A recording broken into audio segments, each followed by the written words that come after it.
Magandang umaga, kumusta po? Narito po ulit ang update natin para sa lagay ng ating panahon ngayong umaga po ng September 6, 2024 na kung saan sa ngayon ay patuloy pa rin po na habagat ang weather system na umiiral po dito sa ating bansa, lalo na po dyan sa kanlurang bahagi na patuloy pa rin na hinahatak ng dating bagyong si Enteng na nagbabanta na po na mag-landfall hanggang mamayang gabi at isa na po ngayong super typhoon dyan po sa may southern part ng China.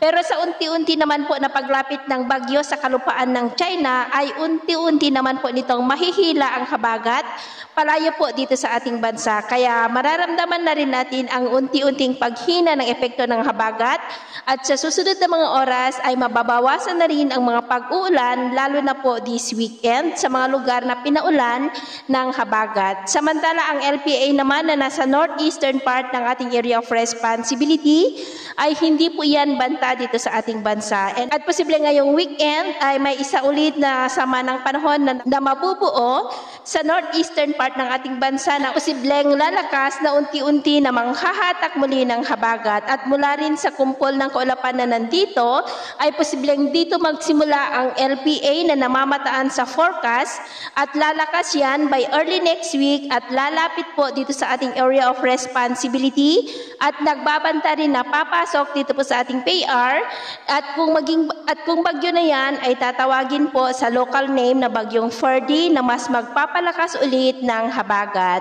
At ito nga pong pinapakita ng forecast model natin pong ginagamit hanggang po sa susunod na 2 linggo. At sa lagay po ng ating panahon ngayong madaling araw dahil pa rin sa habagat ay mayroon pong mga pag-uulan sa may Batanes, Babuyan Islands, northern part ng Cagayan, Ilocos Region, Cordillera, Central Luzon, ilang bahagi ng Metro Manila, Cavite, Mindoro Provinces, ilang bahagi ng Palawan, Romblon, Davao del Sur, Mati at Tandag. At mamaya ay sisikat po ang araw sa malaking bahagi ng ating bansa, lalo na po dyan sa may Visayas at Mindanao. Pero dahil pa rin sa habagat ay muulap ang kalangitan with isolated rains, dyan po sa may extreme northern Luzon, ilang bahagi ng Cagayan, Ilocos, La Union, Central Luzon, Benguet, Nueva Vizcaya, Quirino, Aurora, Camarines Provinces, Southern Quezon, Cavite, Mindoro Provinces at Palawan. At mamayang hapon, mas maraming lugar na po ulit ang makakaranas ng mas maulap na kalangitan with isolated light to heavy rains. Kaya mag-ingat po tayo sa posibleng banta pa rin ng mga pagbaha at pagguho ng lupa. Sa atin naman pong mga baybayin, dahil pa rin po sa habagat ay iwasan na muna natin ang papalaot dyan po sa kanlurang baybayin ng Luzon dahil ang mga alon dyan ay posibleng aabot hanggang po sa 7 to 10 feet.